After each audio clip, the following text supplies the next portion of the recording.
Hello friends, welcome back to my channel Gyan Sankalp. तो friends, आज हम पॉलिटिकल साइंस के मोस्ट इम्पॉर्टेंट टॉपिक निर्वाचन प्रणाली से रिलेटेड एमसीक्यू करने वाले हैं, जो आने वाले एग्जाम में अगर आपका सब्जेक्ट पॉलिटिकल साइंस है तो काफ़ी हेल्प करने वाला है। इससे क्वेश्चंस आते ही आते हैं।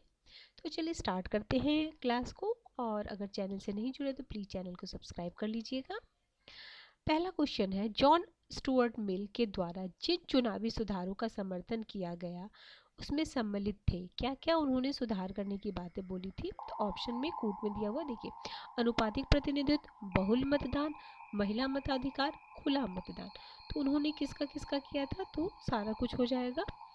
ठीक है, option number D is the right answer. एक मिनट, थोड़ा सा मैं से हाँ। तो देखो, मिल ने अपनी प्रसिद्ध, पहले तो उनकी बुक ये देख ले, रिप्रेजेंटेटिव गवर्नमेंट में लोकतांत्रिक पद्धति में अनेक सुधारों का वर्णन किया है। इसमें शामिल अल्पसंख्यक लोगों के लिए अनुपातिक प्रतिनिधित्व, शिक्षा के आधार पर बहुल मतदान, मतलब एक शिक्षित, अगर शिक्षित व्यक्ति तो उनके मूल्य का महत्व ज़्यादा हो। ठीक है, बैंथम के विपरीत गुप्त मतदान के स्थान पे खुली मतदान की प्रक्रिया की बात कही इन्होंने, और महिला मताधिकार का समर्थन किया है।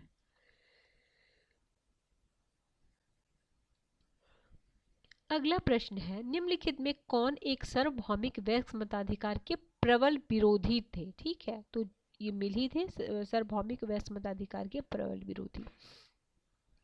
इनकी बुक तो हम पढ़ ली है। निम्नलिखित में कौन शिक्षित लोगों के मताधिकार को देने का समर्थन करते हैं? तो मिल करते हैं। देखिए, यूपी पीजीटी 2016 में आया हुआ प्रश्न है। ठीक है, नेक्स्ट क्वेश्चन पे चलते हैं। क्वेश्चन नंबर 4, निम्नलिखित में कौन एक सार्वभौमिक वैश्य मताधिकार के प्रबल विरोधी में से एक था? तो ये थे जे.एस. मिल। ठीक है, प्रबल विरोधी में से एक थे। जिस विचारक ने महिला मताधिकार का प्रबल समर्थन किया तो वे थे जे.एस. मिल। ठीक है, जे.एस. मिल। तो जे.एस. मिल ने महिला मताधिकार का प्रबल समर्थन किया। 19वीं शताब्दी में यूरोप में महिला मताधिकार काफी चर्चा का विषय रहा। बेंथम, मिल, हेयक, सिज्विक आदि विद्वानों में अनेक आधारों पर महिलाओं को भी मताधिकार दिए जाने का समर्थन किया।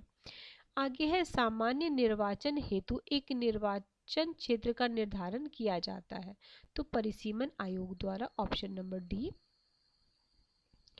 सामान्य निर्वाचन हेतु निर्वाचन क्षेत्रों को का निर्धारण परिसीमन आयोग द्वारा किया जाता है। परिसीमन, ठीक है, 1952 में यह प्रावधान 10 वर्ष बाद होने वाली प्रत्येक जनगणना के पश्चात निर्वाचन क्षेत्रों का परिसीमन किया जाना था। चौथे परिसीमन आयोग के अध्यक्ष कुलदीप सिंह थे। इस आयोग का गठन मार्च 2002 को हुआ था। परिसीमन आयोग का अध्यक्ष मुख्य चुनाव आयुक्त होता है। ठीक है, परिसीमन आयोग का अध्यक्ष मुख्य चुनाव आयुक्त होता है वर्तमान। ठीक है, वो तो अभी का देख लीजिए। आगे, निम्नलिखित में से किस प्रणाली द्वारा अल्पसंख्यकों का प्रतिनिधित्व सुनिश्चित हो जाता है? तो अनुपातिक प्रतिनिधित्व प्रणाली।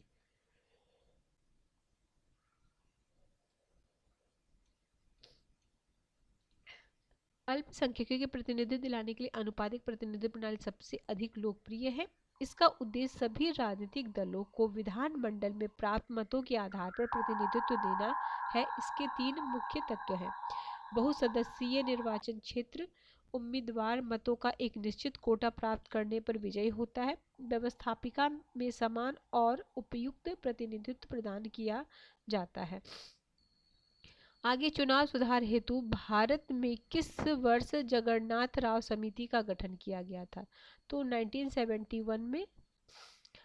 तो पूर्व विधि मंत्री जगन्नाथ राव की अध्यक्षता में चुनाव सुधार हेतु 21 सदस्यीय कमेटी का गठन जुलाई 1971 में किया गया। वह मतदान व्यवस्था जिसमें मतदाता किसी प्रत्याशी को एक से अधिक मत दे सकता है कहलाता है तो संचयी मतदान। सरकार का फोर्थ स्टेट किसे माना जाता है? तो अखबार को माना जाता है। आगे,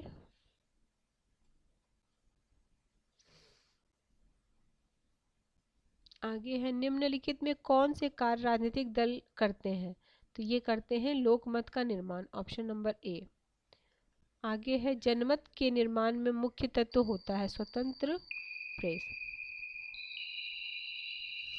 निम्नलिखित में कौन लोकमत के अभिकरण के रूप में गलत सूचीबद्ध किया गया है? तो देखिए, परिवार तथा प्राथमिक समूह, शिक्षण संस्था, संचार के साथ उपयोग में से कोई नहीं, ऑप्शन डी। आगे निम्नलिखित में कौन सा एक जनमत का अभिकरण नहीं है, ठीक है। तो ये न्यायपालिका नहीं है, प्रेस है, राजनीतिक दल है, और जो रेडियो और टेलीविजन तो है ही, प्रभावित करता है। आगे है स्वस्थ लोकमत के निर्माण में बाधा है।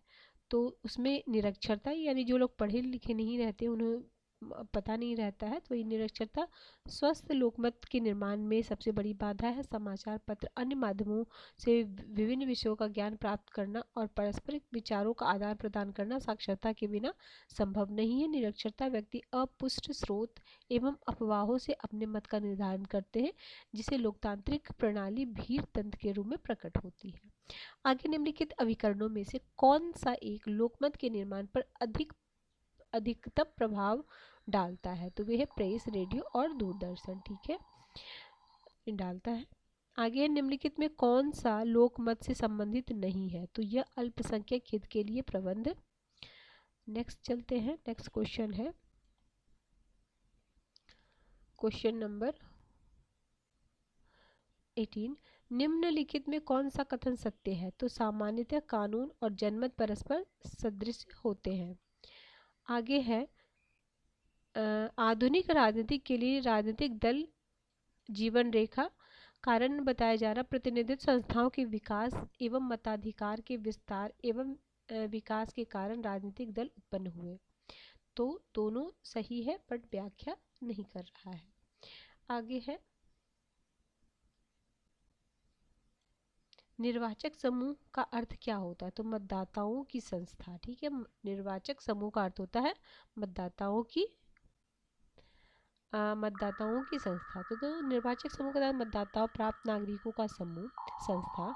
सार्वजनिक बस मताधिकार में एक न्यूनतम उम्र सीमा करने वाले नागरिक मतदाता हो जाता है, जबकि सीमित मताधिकार में कुछ व्यक्ति तक ही इस अधिकार को सीमित रखा जाता है। मताधिकार की योग्यता के अंतर्गत व्यस्तता, नागरिकता, निवास और अपराध जैसे तथ्य सम्मिलित किए जाते हैं।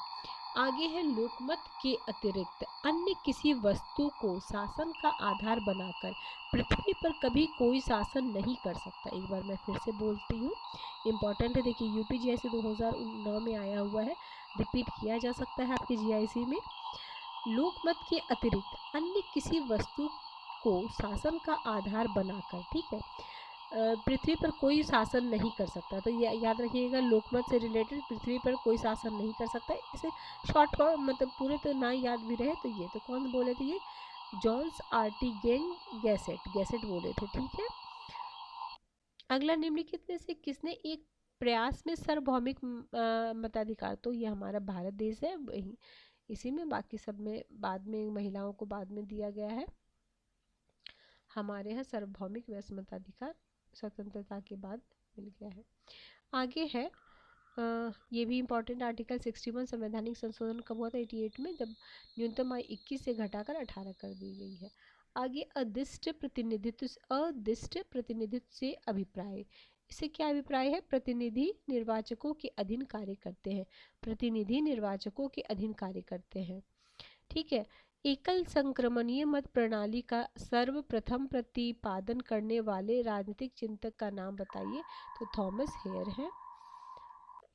देखिए, एकल संक्रमणीय मत प्रणाली सर्वप्रथम आविष्कार थॉमस राइट हिल्स ने किया था। डेनमार्क में इस प्रणाली का सर्वप्रथम प्रयोग चुनावों में किया गया। लेकिन एकल संक्रमणीय मत प्रणाली, single transferable vote system, STV का सर्वप्रथम व्यवस्थित प्रतिपादन करने वाले राजनीतिक चिंतक थॉमस हेयर है, ठीक है। इन्होंने जिसका प्रतिपादन अपनी book the machinery of representations में 1857 में किया था। उन्होंने अनुपातिक प्रतिनिधित्व प्रणाली का भी सर्वप्रथम प्रतिपादन किया। हेयर प्रणाली भी कहा जाता है इसे। यह प्रणाली अल्पसंख्यकों प्रतिनिधित्व का सबसे उत्तम है। आगे है एक नमीय और अलिखित संविधान कहाँ पाया जाता? तो नमीय और वही ग्रेट ब्रिटेन। अगला है, तो देखिए किसमें ब्रिटेन की विशेषता क्या है? विकसित है, अलिखित है, एकात्मक है, विधि का शासन है, लचीला है, संसद की सर्वोच्चता है, संसद शासन है, सीमित राजतंत्र है, द्विदलीय पद्धति है। हेयर प्रणाली का संबंध किसे? एकल संक्रमणीय मत प्रणाली से है। ठीक है, एक बार देख ले, एकल संक्रमणीय मत प्रणाली हेयर प्रणाली के नाम से जाना जाता है। एकल संक्रमणीय प्रणाली प्रत्येक मतदाता को वोट तो एक ही देना होता है, किंतु मतदाता पत्र पर अपनी पसंद, जैसे फर्स्ट प्रायोरिटी मेरी ये है, सेकंड थर्ड फोर्थ ऐसे, ठीक है, वैधता को प्रदर्शित करता है।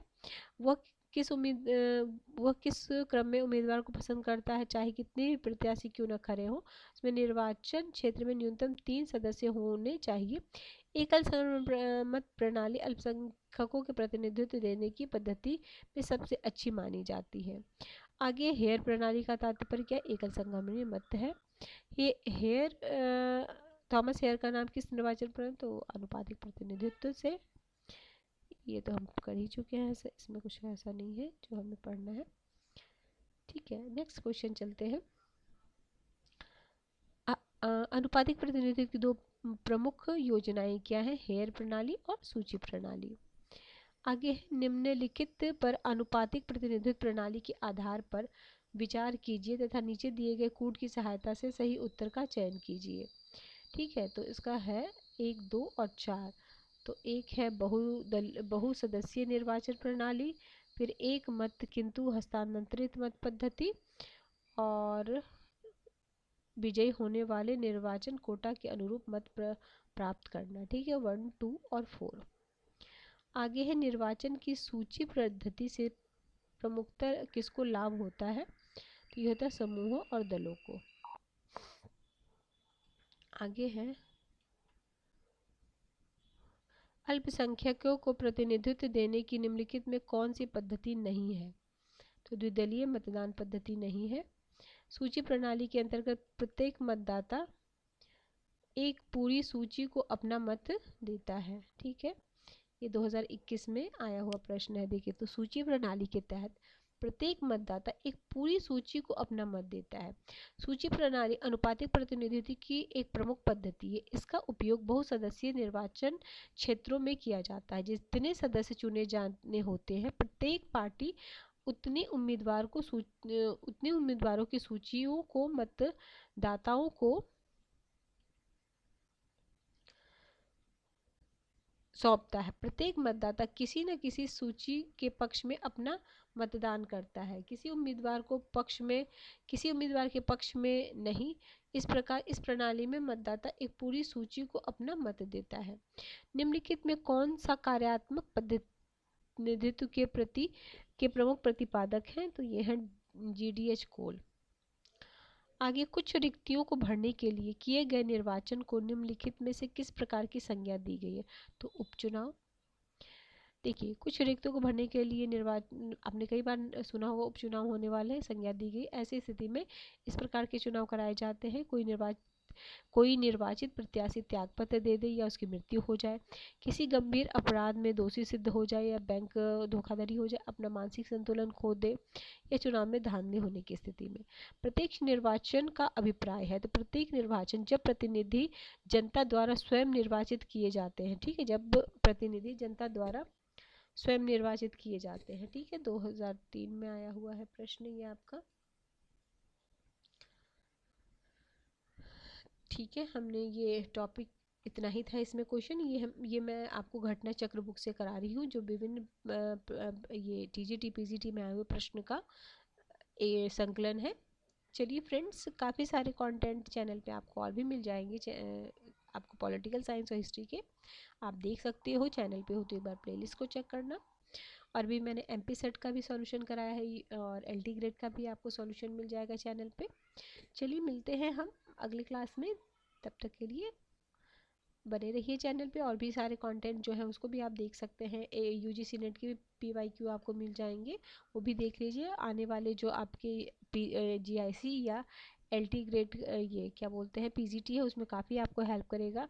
काफ़ी क्वेश्चन आपके UGC नेट से एट इट इज़ आ जाते हैं। ठीक है, इस बार देखिए LT ग्रेड में भी कितने सारे बुक्स आए हैं, तो सारे आपके नेट के ही क्वेश्चन हैं।